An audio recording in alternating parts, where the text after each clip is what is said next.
welcome to CEC Gurukul lecture in continuation with the series on sociology of work. Today's lecture we are going to talk about concept of Max Weber's theory part 2. In part 1 we kind to understand the three concepts of work which is given by Max Weber in his work The Protestant Ethic and Spirit of Capitalism, and in the second work The Economy and Society. And we have already tried to understand how Karl Marx was kind of completely different from Weber. So Karl Marx gave us an historical materialism, that is, the change in the history of society was to be located in the economy or the material condition. That is, whenever there is a change in the modes of production, the transformation will take place. But Weber was trying to look into the cultural influence embedded in religion, and it could be helped us to understand the genesis of capitalism. So Weber viewed religion kind of as one of the core forces in society, and this is completely different from Karl Marx. Karl Marx considered religion as an opium of the masses. So for Marx, it was the economy which was most important. Now Weber is also trying to understand the economy, but he is trying to look into an idealist interpretation, or he is trying to locate at that through a cultural and that is religion.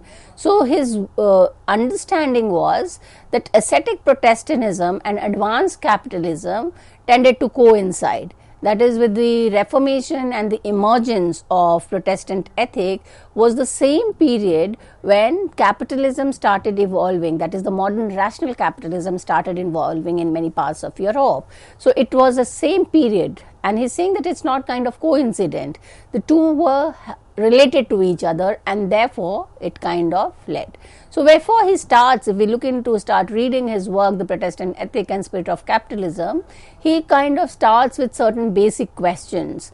And what are these basic questions? The basic questions are, why had modern capitalism an economic system distinguished by ruthless calculation, unremitting rationality, and though it was a system which had certain kind of negative orientation, like based on too much of calculation, too much of remittance, keeping record of everything, yet it was growing, yet it was kind of developing. So why is it that though it was a system which was so kind of rule bound, yet it was growing? And therefore he said that the second question was that, can we understand this genesis or development of capitalism by only looking at the material condition in the sense only looking at the economic condition?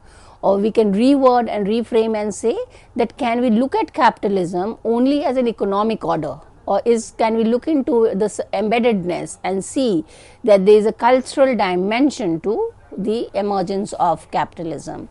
And obviously Weber was of view that a materialistic analysis could not adequately explain the rise of capitalism, especially during the 18th and 19th century. And therefore, we need to kind of look into other sources. Why was material condition not enough? Because capitalism had existed even prior to that. It was already there in the earlier century. What was important was that it was now growing. It was kind of becoming more structured, more organized, and therefore how was it getting more organized, and especially in certain parts of the world. So he was trying to tell us that it is kind of this specific cultural practice in the part of the world where capitalism was growing, which was more important. And therefore he gives us an idealistic understanding. Idealistic in the sense that he is trying to build an ideal type of capitalism from which he will explain the affinity between economy and religion. So he tries to illustrate in his work how particular belief, and what is the belief? The belief is associated with the Protestant religion, led to the development of a particular kind of action, which is calling as the economic action, and that is the work ethic, which kind of so a cultural belief, a set of ideas was influenced or kind of affected the behavior of individual, and they started working or doing work in a particular manner, and this kind of combined together led to the genesis of capitalism. So, he is kind of telling us that and especially in this work, The Protestant Ethic and the Spirit of Capitalism, he is proposing that ascetic Protestantism. What is ascetic Protestantism? That you believe in the ideas or the ideology and kind to lead a very frugal and a very normal life. You do not tend to use your earning for your personal show, or you're not going to indulge in luxurious item. You're just going to live life of a common man and yet be able to have a large capital accumulation. So, he is saying that the Protestant ideas or Protestant religion had an elective affinity. Elective affinity means it was closely related to the core ideas of capitalism, and it was kind of very much found in bureaucracy and in rational legal nation state in the Western world. So, in order to understand the affinity between economy and religion, we need to understand it from the economic perspective, that is, look at the growth of capitalism. We need to also understand it from the political dimension, that is, how do we look into the emergence of nation state, how do we look into the functioning of bureaucracy. And Weber gives us a kind of a detailed explanation of the characteristics of bureaucracy in his work. So, religion is not restricted to set of ideas and belief. Religion is here then kind of articulated as a cultural complex, but we need to keep in mind that Weber never was kind of saying that you need to kind of claim that religion was only isolated cause of capitalism. It is just saying that there were certain ideas which was inherited in one particular religion or one particular set of belief, which was conducive for the development of a code of or a kind of a mode of working, which then led to the development of capitalism. And therefore, he is saying that when we look into religion as a complex in the sense it is not only say a set of beliefs and idea, it includes many more things. And what is it inclusive of? Number one, rationalism of scientific pursuit. Number two, the merging of observation with mathematics. Number three, an increasingly scientific method of scholarship and jurisprudence. And number four, the rational systemization of government administration and economic enterprise, and increasing bureaucratization. So, if that also, when we look into Weber, he is not only contributing to the way in which understand work, but more or less he is trying to make a sense of how we kind of understand religion. And in that larger discourse, we see that he is trying to understand that religion is not only kind of restricted to a particular community or to a particular sect, but it is a kind of telling us a way of life. And here this way of life impacted the economic action, and that's the relation between the ethic and the spirit. Now, in this work, The Ethic and the Spirit, if we break up the two and try to understand, we'll be able to understand how he is arriving at an affinity between religion and economy. So, what does Protestant ethic mean? First, it has kind of certain meaning which we need to understand. One is sacrifice and saving for the future. So, it is already telling you that you need not spend all that you have earned. You need to sacrifice in the sense you kind to not waste all that you have done. First, what is important is to kind of reinvest or look for the future. The second is adopting a rational, that is, you're going to have a calculation attitude towards life. Every money or every penny that is spent would have to be explained in terms of what was its need, or was it something which could be avoided, and therefore the entire expenditure becomes kind of a calculation. Then when we look into the spirit, and that is what is the kind of the understanding of modern capitalism, we kind of distinguish by hard work and asceticism, that is frugality, and not by greed or self-indulgence. And here it's important to kind of look into Weber's understanding of modern rational capitalism, and that was in terms of not in terms of acquiring or accumulating wealth to violence or through greed or through robbery. It was to be acquired through one's merit, through one's hard work, and that is by doing more and more labor and kind of believing in calling, believing in work as duty, and by that you would accumulate wealth. So in that sense, the spirit of capitalism implies that it is acquiring wealth through rational and calculated scientific method. So even those personal impulse, to acquire in terms of looking into how physicians, soldiers, gamblers, etc. This personal impulse needs to be differentiated from the acquisition of wealth for the larger whole. So business is to be carried in a legal manner according to the book and according to laws, according to regulated by the nation state, and the acquisition or accumulation should be manifest competence and proficiency. It's nothing that you can acquire by kind of taking a shortcut or by taking recourse to any other means which is not a part of the rational scientific system. Now, John Calvin is considered as giving in us principles or sets of ideas which influence the development of Protestant ethic.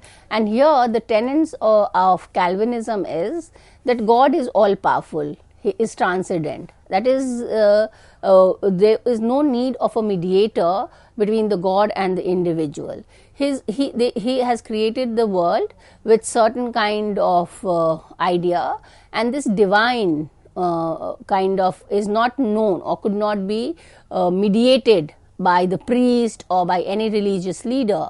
So what is the symbol is that there are certain people on earth who are the select or who have got the blessing of gods. So they are the elected ones, and there are those who don't, who have not received the salvation, and that is they are the damned one.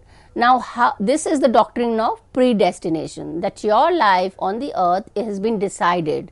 And how do you recognize on earth, or what is the symbol on earth that you will realize that you are a blessed or a damned, is in terms of your economic asset. So if your economic asset is high, then it is implied that you are the elected one. You have received the blessing. Now, in order to increase the blessings, you are not supposed to use that for your personal gain. You are going to reinvest for future, or you are going to reinvest so that others, those who are not the elected few, get the opportunity to improve the economic asset. And that is the theory of predestination, which is coming in from John Calvin. So material prosperity is the only symbol or the token of God's election. So human beings, just they don't have to kind of go to any priest, or they don't have to go to any religious leader to improve the economic condition. All that they have to do is to become a blessed, or to become to receive the blessing, is to kind of do their work as moral duty, to do their work in terms of kind of improving the economic conditions. And that is a labor in calling, a vocation. It is not just kind of an economic activity, it is a vocation that is kind of dedicated for a certain purpose. So you are doing work for two purposes. One, to increase the asset or accumulate wealth. Now the second is that this accumulated wealth is not to be wasted, because you need to help others to improve the economic conditions. So you are going to kind of invest this and ensure that there is a kind of improvement in the economic condition. And that is why from predestination we have the theory of this worldly asceticism. Now, in Hinduism, we have the otherworldly asceticism. Asceticism means leading a life of an ascetic, a sadhu, a simple life. Now, otherworldly asceticism tells us that we need to kind of give up our life, give up our family life, give up our work, kind of take up our work and kind of devote our life in praying and stay in some kind of isolated. So, that's otherworldly. But here in Protestantism, this is this worldly asceticism. That is, you're going to live a normal life as an individual, in your family, in your community, work for the glorification, look into work as a calling, and yet lead a life of an ascetic. So how will you live a life of an ascetic? It is in terms of avoid spontaneous enjoyment, avoid anything that will kind of create a barrier between you and the blessings of God. So how would you kind of achieve salvation? You will achieve salvation by doing your duty and increase your economic asset. So that is the idea of, this is the Protestant ethics, especially coming in from Calvinism or John Calvin's idea. Now, when we look into Calvinism, and earlier we said that there is an affinity between religion and economy, how do we look into the relation between Calvinism and capitalism? And that is, when Calvinism is kind of giving us this ethic, hard work, ascetic life, more accumulation, it is very similar to the spirit of capitalism. Capitalism is also based on hard work, profit making and accumulation of wealth. So the expansion of capitalism is an unintended consequences of Calvinist religious belief. It's not that Calvinism is kind of directed towards improving capitalism. It was an indirect affinity with capitalism and the rationalization of those beliefs. So how do we kind of rationalize our belief is that when we believe in Calvinist idea, we are able to control our anxiety and we are not concerned about what would be the life after, where when we have kind of considered that we are more considered about what will be our next life. Here in the Protestant ethic, you have just got one life. You just have one life and you have to receive the blessings of God. And if you want to achieve the blessings of God, you have to work hard. And you have to kind of forget that you will get another chance to improve. So indirectly, the Protestant or the Calvinist idea led to accumulation of wealth and the improvement in economic condition. That is, the more wealth you are able to accumulate is a sign of salvation, that you have already got the blessings of God.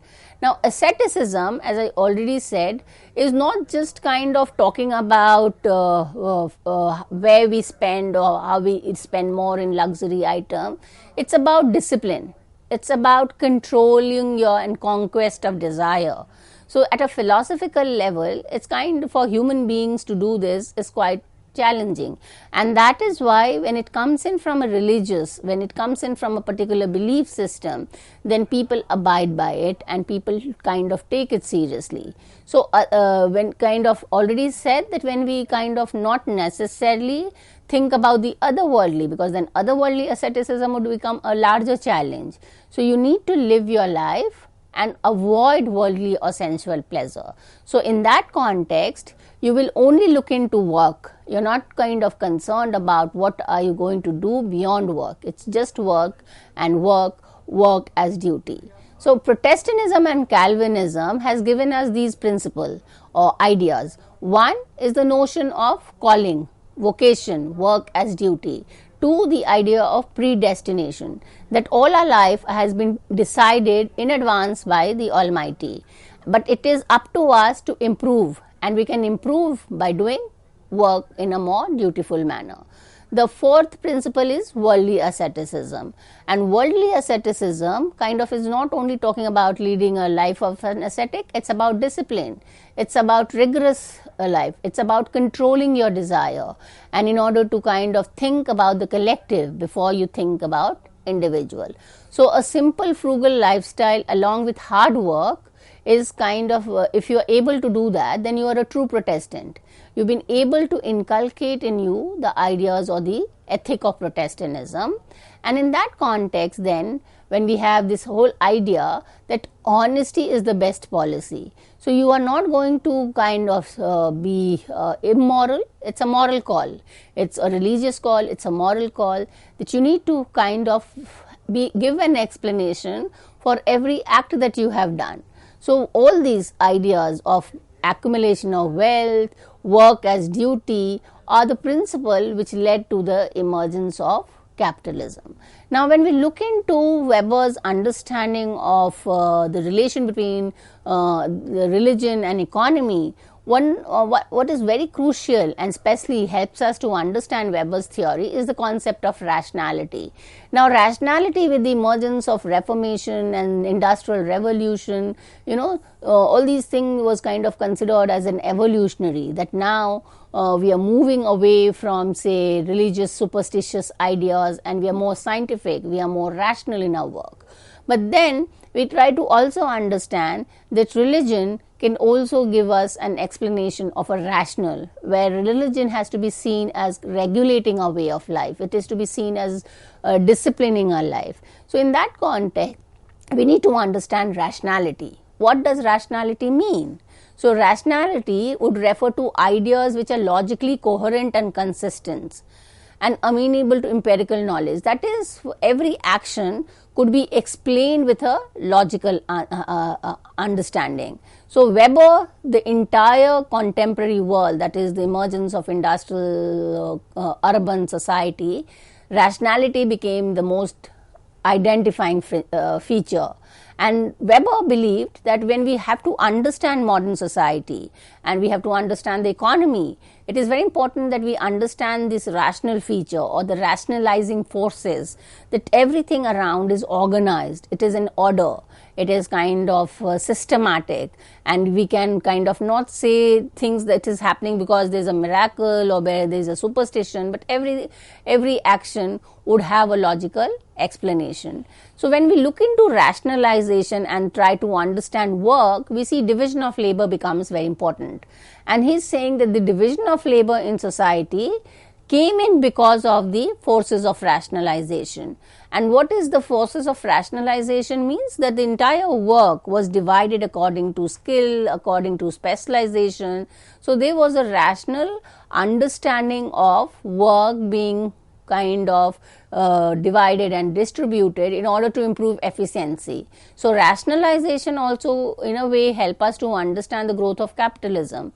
The more rationalized we are in our activity, more systematic we are, we would be able to increase the knowledge to satisfy the need of the society. So Calvinism preaches rationalization, which changed the rational means of gaining economic prosperity to deal with salvation. So there is a rational, logical, coherent understanding of why we would do certain things in certain manner. So that rationalization is very built in the theory of Calvinism.